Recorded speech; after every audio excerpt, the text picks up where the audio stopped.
Hello everyone, welcome back to my channel. हमने last class में design के elements की बात की थी। इसमें हमने देखा था कुछ डिज़ाइन के एलिमेंट्स होते हैं जिनके थ्रू हम क्या क्रिएट करते हैं, डिज़ाइन को क्रिएट करते हैं। Line, shape and form, texture, light और कलर, ये हमारे क्या थे, डिज़ाइन के एलिमेंट्स थे। ठीक है, अब हम क्या पढ़ेंगे, इसके बाद एलिमेंट्स हम पढ़ चुके हैं। अब इसके बाद हम पढ़ेंगे इन एलिमेंट्स को यूज़ करने के लिए क्या क्या प्रिंसिपल्स की हमें ध्यान रखना चाहिए। तो अब हम पढ़ेंगे इन एलिमेंट्स को यूज़ करने के लिए इनके क्या क्या प्रिंसिपल होते हैं। ठीक है, क्या क्या सिद्धांत हमें ध्यान रखने हैं जब हम इन एलिमेंट्स को यूज़ कर रहे हैं। तो ठीक है, तो अब हम बात करेंगे प्रिंसिपल्स ऑफ डिज़ाइन की। ठीक है, डिज़ाइन के क्या क्या प्रिंसिपल होते हैं। तो डिज़ाइन के प्रिंसिपल का मतलब क्या है कि किस तरीके से हम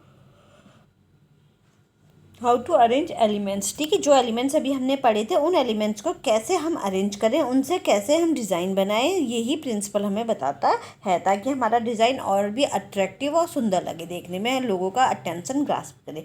तो सबसे पहला है इसमें प्रिंसिपल ऑफ डिज़ाइन में, सबसे पहला है आपका प्रिंसिपल, वो है प्रपोर्शन। ठीक है, प्रपोर्शन क्या होता है, अनुपात। ठीक है, तो यानी कि क्या कह रहा है, जो डिस्टेंस है, साइज़ है, अमाउंट है, पार्ट्स हैं, कंपैरेटिव रिलेशनशिप है, इन सब में क्या होना चाहिए, एक अनुपात होना चाहिए। ठीक है, कोई भी आप डिज़ाइन बना रहे हो तो डिज़ाइन के सभी पार्ट्स में, ठीक है, सभी उसके जो साइज़ हैं इन सब में क्या होना चाहिए, एक अनुपात होना चाहिए प्रपोर्शन में। ठीक है, देखो ये है प्रपोर्शन का एग्जाम्पल। ठीक है, अगर आप देखोगे तो इसमें देखो कैसा अनुपात है। ठीक है, ये से छोटा है, ये से छोटा है, ये से छोटा है, तीनों में क्या दिखाई दे रहा है, एक रेशियो दिखाई दे रहा है, जैसे ये दिखाई दे रहा है। ठीक है, तो हर चीज़ में क्या होना चाहिए, एक रेशियो होना चाहिए जो देखने में आपको अट्रैक्टिव लगे। ठीक है, तो इससे क्या होगा, आपका जो भी आइटम है, जो भी आपका डिज़ाइन है, वो देखने में और भी सुंदर लगेगा। तो हर डिज़ाइन के अंदर क्या होना चाहिए, एक अनुपात होना चाहिए। ठीक है,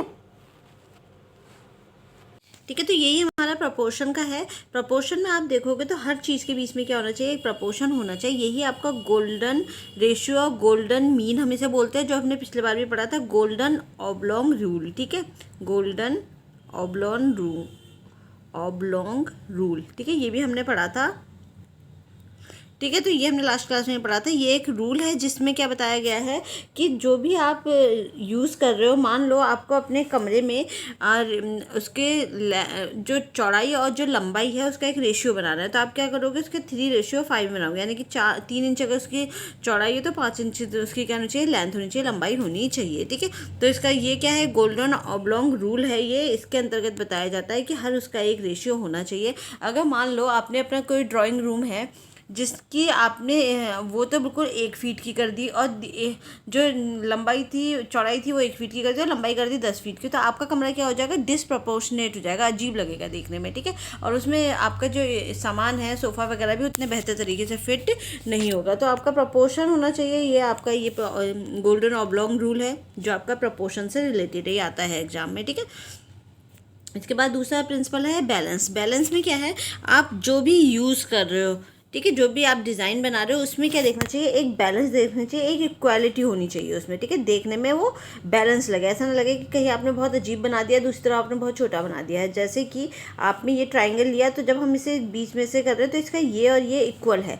ठीक है, तो इसी तरीके का जो बैलेंस है वो आपका दिखाई देना चाहिए डिज़ाइन में। ठीक है, तो सिमेट्रिकल फॉर्मल बैलेंस हो सकता है। इसमें दो तरह के, एक है सिमेट्रिकल और एक है असिमेट्रिकल। ठीक है, सिमेट्रिकल में क्या होता है, डिवाइड इक्वल बोथ साइड। ठीक है, डिवाइड बाय सेंटर, से ट्राइंगल है तो इसको हम सेंटर से डिवाइड करेंगे तो दोनों इक्वल होंगे ये। ठीक है, तो ये तो सिमेट्रिकल हो गया, जिससे हम क्या करते हैं, सिमेट्रिकल या फॉर्मल है जो डिवाइड इक्वल बोथ साइड, दोनों साइड से हम क्या करते हैं, उसे आधा आधा इक्वल डिवाइड करते हैं। ठीक है, पूरा आधा आधा पूरे तरीके से वो आधा आधा इक्वल ही डिवाइड होगा, एक समान डिवाइड होगा। ठीक है, बाय द सेंटर, बीच में से, सेंटर में से। ठीक है, तो ये तो हो गया आपका सिमेट्रिकल।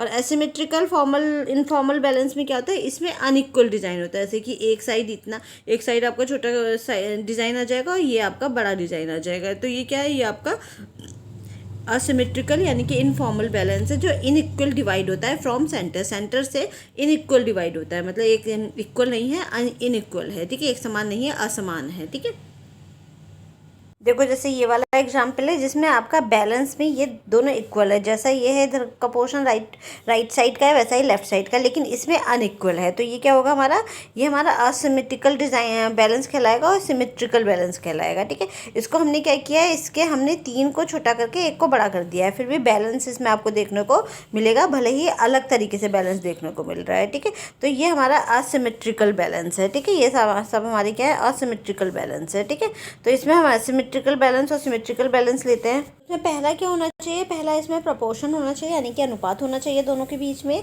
दूसरा इसमें बैलेंस होना चाहिए। बैलेंस में क्या है, मतलब जो भी आप डिज़ाइन बना रहे हो उसके बीच में आपको बैलेंस दिखना चाहिए। ऐसा ना लगे कि किस तरफ आपने बहुत अलग सा लग रहा है। जितने भी आपके डिज़ाइन की, मान लो ये पूरा डिज़ाइन है, तो इस डिज़ाइन के सारे पार्ट आपको एक दूसरे के साथ बैलेंस नहीं लग रहे हैं, ठीक है। तो आपको इसमें बैलेंस देखना चाहिए। बैलेंस आपके दो तरह के होते हैं, सिमेट्रिकल और सिमेट्रिकल। फिर थर्ड वाला है इसमें एम्फेसिस। एम्फेसिस का मतलब है centre of interest, focal point, ठीक है। Centre of interest of focal point का मतलब क्या है, आपने देखा होगा कि पूरे कमरे में कुछ कोई कॉर्नर ऐसा होता है जिस पे जाते ही आपकी नज़र चली जाती है, ठीक है। बिल्कुल वो आपका अटेंशन को ग्रास्प कर लेता है, तो उसको क्या बोलते हैं, एम्फेसिस बोलते हैं। एम्फेसिस मतलब जो सेंटर ऑफ इंटरेस्ट है, अटेंशन है, ठीक है। इंटरेस्ट का एक सेंटर, अटेंशन का एक सेंटर, और ये फोकल पॉइंट होता है। फोकस आपका फोकस उसी समय वहीं जाता है, ठीक है। कोई एम्फेसिस में आपका क्या है, आप ये देखोगे इसमें सब में अगर देखो तो ये सब में मेन से आएंगे, इसमें किसमें एम्फेसिस जा रहा है, इस पे जा रहा है, ठीक है। तो जो आपको बिल्कुल दूर से दिखाई दे रहा है, इन सब में आपको क्या, कौन आपका सबसे ज़्यादा अटेंशन ले रहा है, वो ये वाला ले रहा है, ठीक है।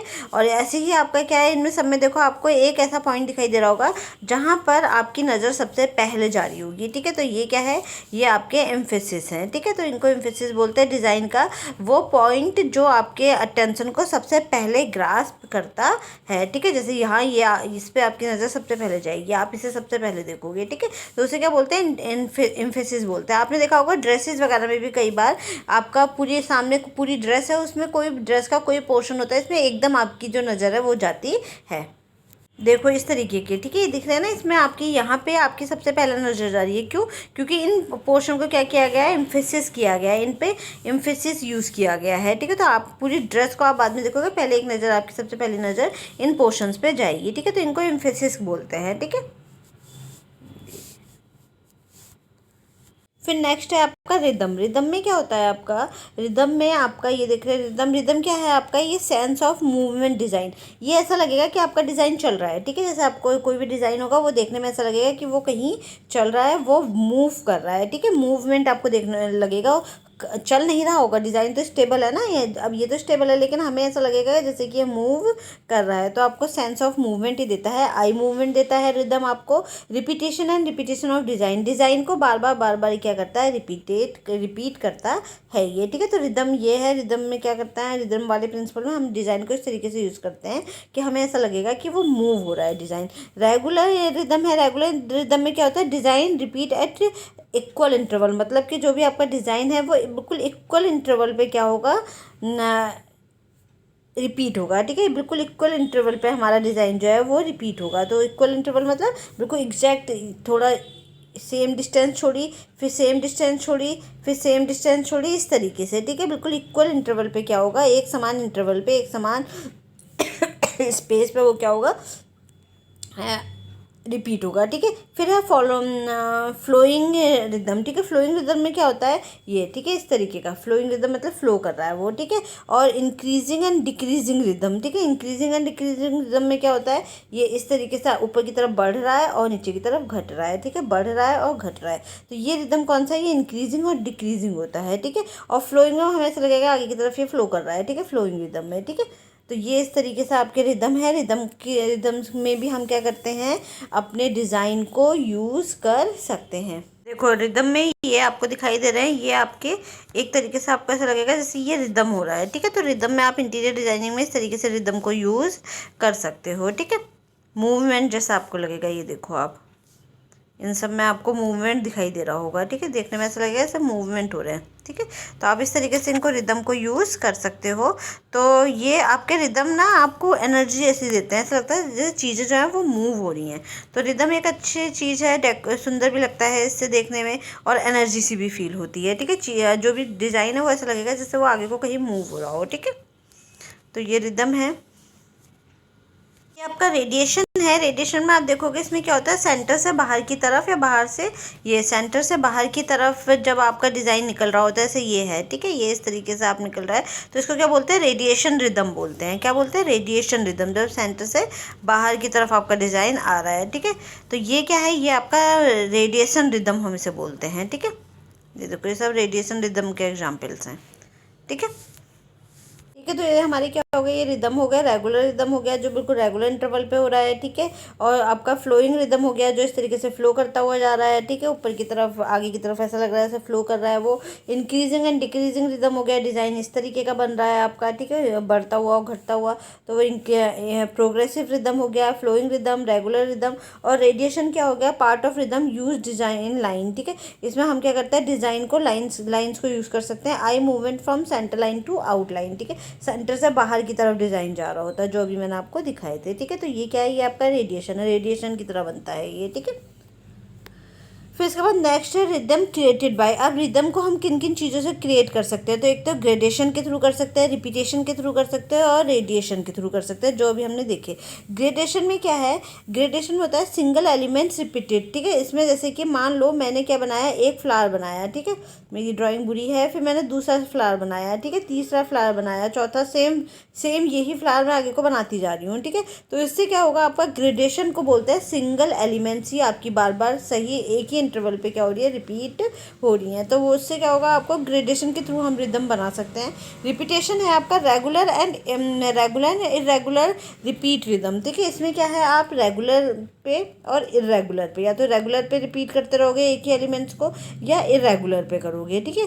तो वो क्या है, वो भी आपका रिपीटेशन के थ्रू और ग्रेडेशन के थ्रू होगा, ठीक है। ग्रेडेशन में क्या है, सिंगल एलिमेंट को आप बार बार रिपीट कर रहे हो, ग्रेडेशन में सिंगल एलिमेंट्स को बार बार रिपीट कर रहे हो, जो आपका सिंगल डिज़ाइन है उसी को आप बार बार रिपीट करते जा रहे हो, ठीक है। तो वो क्या हो गया, आपका ग्रेडेशन हो गया।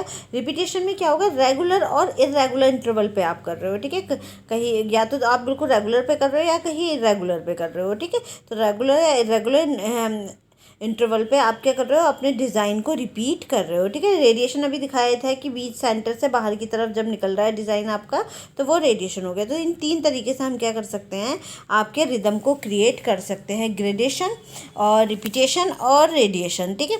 इसके बाद कंट्रास्ट है। कंट्रास्ट आपको पता ही है, जो भी हमने कलर व्हील में पढ़ा था, दो अलग अलग डिज़ाइन आप यूज़ कर लो, ठीक है, दो अलग अलग, बिल्कुल कंट्रास्ट में अलग डिज़ाइन यूज़ कर लो। जैसे कलर व्हील में अपोजिट कलर हम यूज़ कर लेते हैं, ठीक है। तो ये क्या आएगा, आपका कंट्रास्ट में आएगा। कंट्रास्ट में कई तरीके के हो सकते हैं, जैसे साइज कंट्रास्ट हो गया, शेप कंट्रास्ट हो गया, टेक्सचर कंट्रास्ट हो गया, आपका पोजीशन कंट्रास्ट हुआ, कलर कंट्रास्ट और वैल्यू कंट्रास्ट, ठीक है।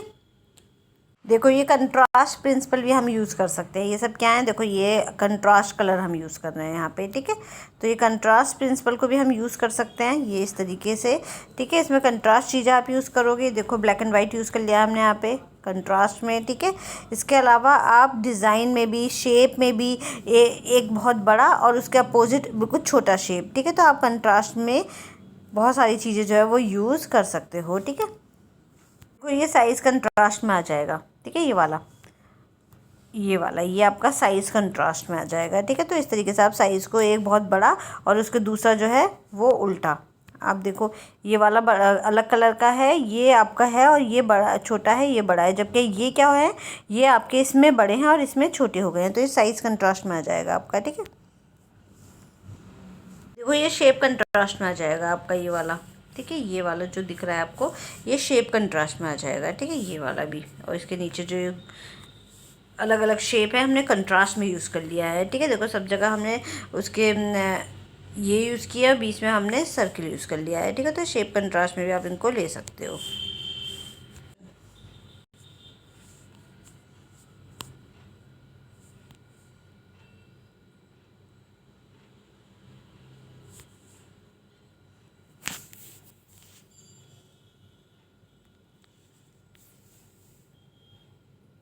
ठीक है, तो इसको हम क्या बोलते हैं, इसे हम टेक्सचर कंट्रास्ट बोलते हैं, ठीक है। तो हमारे ये कंट्रास्ट में आ सकता है। फिर है आपका यूनिटी और हार्मनी, ठीक है। यूनिटी और हार्मनी में क्या है, कोहेसिवनेस ऑफ एन आर्ट, ठीक है, कि एक पर्टिकुलर जो भी आपका डिज़ाइन है वो ऐसा लगे कि वो पूरा एक है, एक यूनिटी लगे उसमें, ठीक है, एक ही पार्ट लगे, पूरा डिज़ाइन एक साथ लगे, यूनिटी दिखाई दे उसमें, हार्मनी लगे, ठीक है। तो उसको क्या बोलेंगे हम, unity and harmony of design, ठीक है। कोहेसिवनेस ऑफ आर्ट, ठीक है, एक आर्ट जो भी डिज़ाइन है उसका हर पार्ट उसी का हिस्सा लगे, ऐसा लगे कि पूरा एक ही आर्ट है ये, ठीक है। ऐसा ना लगे कि अलग अलग आर्ट्स हैं आपके एक डिज़ाइन में, आपको ऐसा ना लगे कि अलग अलग डिज़ाइन है, वो सारे ही क्या लगे, एक ही डिज़ाइन के पार्ट लगे, तो उसे बोलते हैं हार्मनी और यूनिटी। देखो ये हारमोनी है, ठीक है। इसमें आप देखोगे तो डिज़ाइन पूरा ऐसा लग रहा होगा कि आपको पूरे उसी का पार्ट है, ये पूरा एक ही डिज़ाइन लगेगा, भले अलग अलग अलग पार्ट हैं लेकिन देखने में आपको क्या लगेगा, पूरा एक ही डिज़ाइन लगेगा, ठीक है। तो ये सब क्या है, ये सब हारमोनी के पार्ट्स हैं, ठीक है। ऐसा आपको इसमें क्या देखने को मिलेगी, हारमोनी देखने को मिलेगी, ठीक है। तो ये आपका हारमोनी है, डिज़ाइन क्या लगेगा, पूरा एक का ही पार्ट